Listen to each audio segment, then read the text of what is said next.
बहुत समय पहले की बात है। हस्तिनापुर गांव में सूरज के अस्त होने का समय हो गया था और चांद के निकलने का। तभी सूरज चांद से कहता है, अरे भाई, एक बात बताओ, जब भी तुम आते हो तो कोई तुम्हें आदर सम्मान देकर प्रणाम क्यों नहीं करता? ऐसा बिल्कुल भी नहीं है भाई, कई लोग मुझे भी प्रणाम करते हैं, पर मैं तो जब भी आता हूँ सारी दुनिया जल चढ़ाकर और सूर्य नमस्कार करके मेरा स्वागत करती है, किंतु मैंने आज तक किसी को भी तुम्हारा स्वागत करते हुए नहीं देखा। चांद और सूरज की ये वार्तालाप हस्तिनापुर गांव के निवासी सुन रहे थे। तभी बिरजू कहता है, हम तो सिर्फ सूरज को ही अपना भगवान मानते हैं, चांद हमारे लिए कुछ नहीं है। नहीं, ऐसी बात नहीं है। चांद भी हमारे लिए भगवान समान ही है। चांद भी हमें रोशनी देते हैं। सूरज भगवान तो हमें रोशनी और धूप देते हैं, लेकिन चांद वो हमें क्या देते हैं? लेकिन सारी रात तो हम सोए रहते हैं, तो फिर उस रोशनी का हम क्या करेंगे? हमें चांद की जरूरत नहीं है।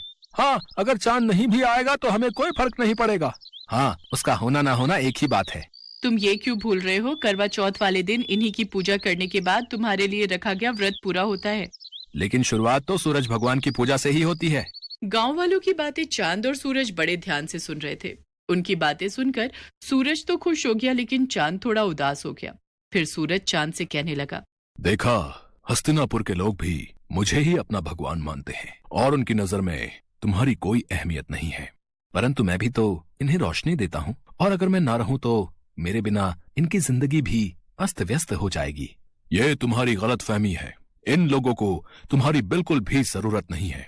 अगर मेरी जरूरत किसी को भी नहीं है तो ठीक है, आज के बाद मैं आऊंगा ही नहीं। इसके बाद चांद वहां से चला जाता है और उसके जाते ही सारे गांव में अंधेरा छा जाता है। वैसे तो आसमान में कुछ सितारे होते हैं, लेकिन उनकी रोशनी ना के बराबर होती है। लेकिन अंधेरा इतना ज्यादा होता है कि किसी को भी कुछ दिखाई नहीं देता। हस्तिनापुर गांव में बुआई का समय शुरू हो गया था, इसीलिए किसानों को सुबह जल्दी उठकर खेतों में जाना होता है। लेकिन चांद के ना होने से बाहर घनघोर अंधेरा होता है। अरे उमा, जल्दी से उठ जाओ, आज खेत की बुआई करने जाना है। जल्दी से उठ जाओ, वरना देर हो गई तो बाहर धूप बहुत तेज हो जाएगी, फिर खेतों में काम करना मुश्किल हो जाएगा। हाँ, बुआई के लिए तो जाना है, पर अभी बाहर बहुत अंधेरा है। आप भी सो जाओ जी, और मुझे भी सोने दो। मुझे लगता है बाहर सुबह होने वाली है, अब हमें चलना चाहिए। वो तो आप सही कह रहे हो जी, पर बाहर इतना अंधेरा है कि हम जाएंगे कैसे? ठीक है, फिर बाद में ही चलते हैं। इसके बाद दोनों सुबह का इंतजार करने लगे। फिर जब सुबह हुई तो दोनों खेतों के लिए निकल पड़े। लेकिन थोड़ी ही देर में सूरज सर पर आ गया और खेत में काम करना मुश्किल हो गया। बहुत गर्मी हो रही है जी, चलो घर चलते हैं, कल सुबह जल्दी आकर काम कर लेंगे। हाँ, तुम सही कह रही हो, इस भयानक गर्मी में तो हालत खराब हो गई। अगले दिन जब दोबारा काम के लिए उठते हैं तो बाहर बहुत अंधेरा होता है, और बाद में जब काम पर जाते हैं तब तक तेज धूप हो जाती है। इस समस्या से परेशान होकर पवन सूरज भगवान से कहता है, हे सूर्यदेव, अगर आप रात को भी उपस्थित रहें तो हमें कभी भी चांद की जरूरत नहीं पड़ेगी और हम केवल आपकी ही पूजा करेंगे। अरे जल्दी से खाना बना दो, मुझे बहुत तेज भूख लगी है, नींद आ रही है, सोना भी है। लेकिन अभी तो दिन हो रहा है जी, क्या अभी से खाना बना दूं? हाँ, मुझे लगता है आज शाम नहीं होगी, तुम जल्दी से खाना बना दो, मुझे बहुत भूख लगी है। अच्छा ठीक है, बना देती हूँ। फिर दोनों खाना खा लेते हैं, लेकिन तब भी रात नहीं होती और दोनों सोने के लिए चले जाते हैं। बहुत गर्मी हो रही है, बिल्कुल भी नींद नहीं आ रही। ऐसा करता हूँ, जाकर नहा लेता हूँ। इसके बाद पवन नहाने चला जाता है। नहाने के बाद भी बहुत गर्मी हो रही है। तभी बाहर शोर होता है। पवन और उमा बाहर निकलकर देखते हैं तो बिरजू का बेटा बिट्टू बेहोश पड़ा हुआ था। क्या हो गया मेरे बच्चे? कोई जल्दी से पानी लाओ। फिर उमा जल्दी से पानी लाकर बिट्टू के मुंह पर छिड़काव करती है। कुछ ही देर में बिट्टू होश में आ जाता है। लगता है दिन रात धूप लगने की वजह से ये बेहोश हो गया था। इसके बाद सभी सोने के लिए चले जाते हैं, लेकिन गर्मी की वजह से किसी को भी नींद नहीं आ रही थी। सारी रात लोगों की ऐसे ही कट जाया करती। इतनी गर्मी में तो हम लोग मर ही जाएंगे। काश सूरज ढल जाता तो इतनी गर्मी नहीं होती और हम लोग चैन से सो पाते।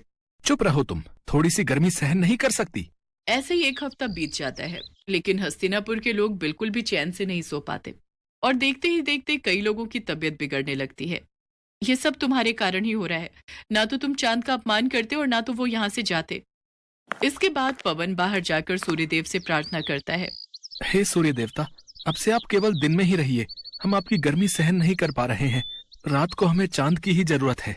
इसके बाद पवन और सभी गांव वाले चंद्रदेव को पुकारने लगते हैं।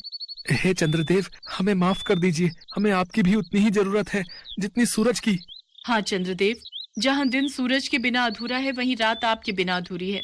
अब से हम आपकी भी उसी तरह पूजा करेंगे जिस तरह सूर्यदेव की करते हैं। ठीक है, मैं रात में तुम लोगों को रोशनी देने के लिए फिर से उपस्थित रहूंगा। मुझे माफ कर दो मेरे भाई, अब मुझे समझ आ गया है कि जितनी जरूरत इस दुनिया को मेरी है, उतनी ही तुम्हारी। सूरज ढल गया और अंधेरा होने लगा। तब चांद ने अपनी रोशनी चारों ओर बिखेर दी।